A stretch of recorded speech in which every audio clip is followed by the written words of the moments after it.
On August 21st, chemical weapons attacks in Ghouta, a neighborhood of Damascus, Syria, claimed the lives of at least 355 people, according to Doctors Without Borders. What we all saw was an inordinate amount of children, scenes of which went viral on the internet and propelled the United States to send 5 destroyers to the eastern Mediterranean with an undisclosed number of nuclear submarines, all of which are laden with cruise missiles, all ready to send a clear message to Bashar al-Assad of Syria that chemical weapons use was crossing the red line President Barack Obama drew 1 year ago. While on Monday, Secretary John Kerry and his U.S. State Department claimed Assad's guilt was a judgment already clear to the world, other mainstream media outlets disagreed, reporting that there was no smoking gun and that the evidence was no slam dunk. In fact, the evidence was all based off a report and analysis of Israeli surveillance unit 8200, our equivalent of the NSA, not exactly an uninvolved actor in the region. Many problems, of course, arose immediately after the attacks in Ghouta. While the Syrian government is purportedly the largest stockpiler of chemical weapons in the world, the opposition has them too. Now, infamous video has allegedly shown rebels killing rabbits with ad hoc mixtures of chemicals procured from Turkey. Other reports have acknowledged chemical weapons depots have also been seized in rebel gains. On August 23rd, LiveLeak.com hosted an audio recording of a phone call broadcast on Syrian TV between a terrorist affiliated with a rebel militia in Homs, Syria, and a Saudi Arabian boss identified as Abdul-Basit.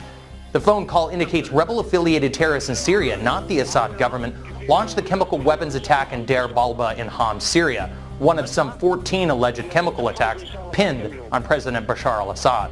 WorldNet Daily hosts a litany of these YouTube videos showing rebels handling chemical ordnance and alleged nerve gas missiles. Adding to the confusion is also the potential use of Muammar Gaddafi's stockpiles, which were at one time feared to have fallen into the wrong hands, at the very least left unsecured amidst the NATO-backed no-fly zone and the ensuing melee during the revolution in Libya.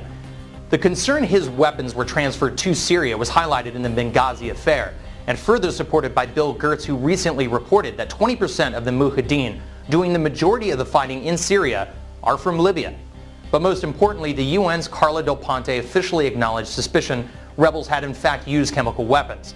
Yet even with all the counter evidence, mainstream opinion, while against involvement in Syria, believed Assad was still to blame.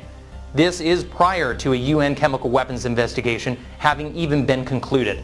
Much of the media is evidently still on the assumption as well, as CNN in classic pre-Iraq style and obviously with copious amounts of notes from ESPN are walking around a life-size CGI war theater resembling the state of Syria. So is there anything to the Saudi connection suggested by the Post at LiveLeak.com? Well, we know that Qatar and Saudi Arabia are spending billions of dollars providing weapons to Syrian rebels. We know that Saudi Arabians host live auctions sending suicide bombers to Syria. Saudi Arabia and Qatar alone funnel millions of dollars to the rebels every month. But as RT's Gayane Chichikan reports, it's not just cash and weapons being smuggled into Syria, but ideology as well.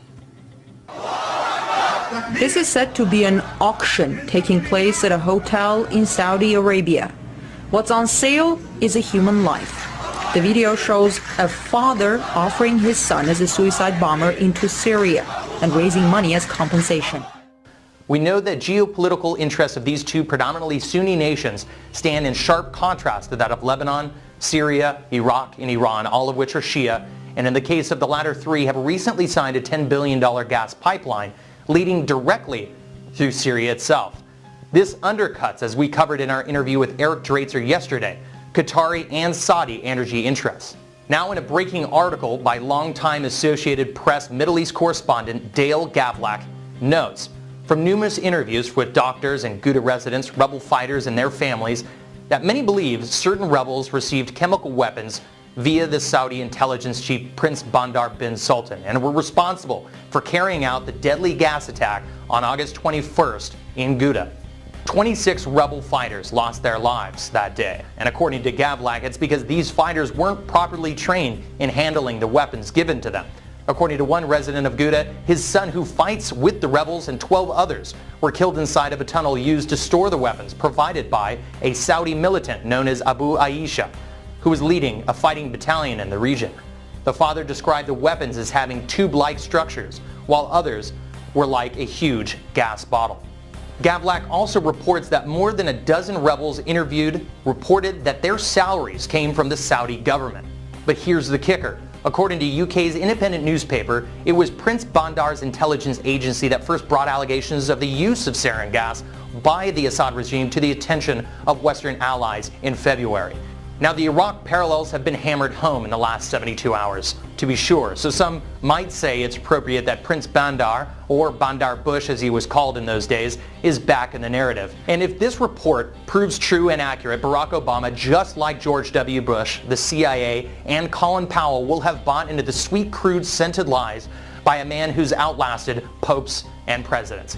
And rather than further humanitarian goals and a responsibility to protect, American strikes will have advanced Saudi Arabia's top foreign policy goal, according to the Wall Street Journal, of defeating Assad and his Iranian and Hezbollah allies.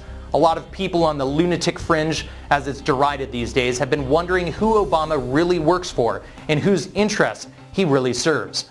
According to this report, the answer is more than obvious.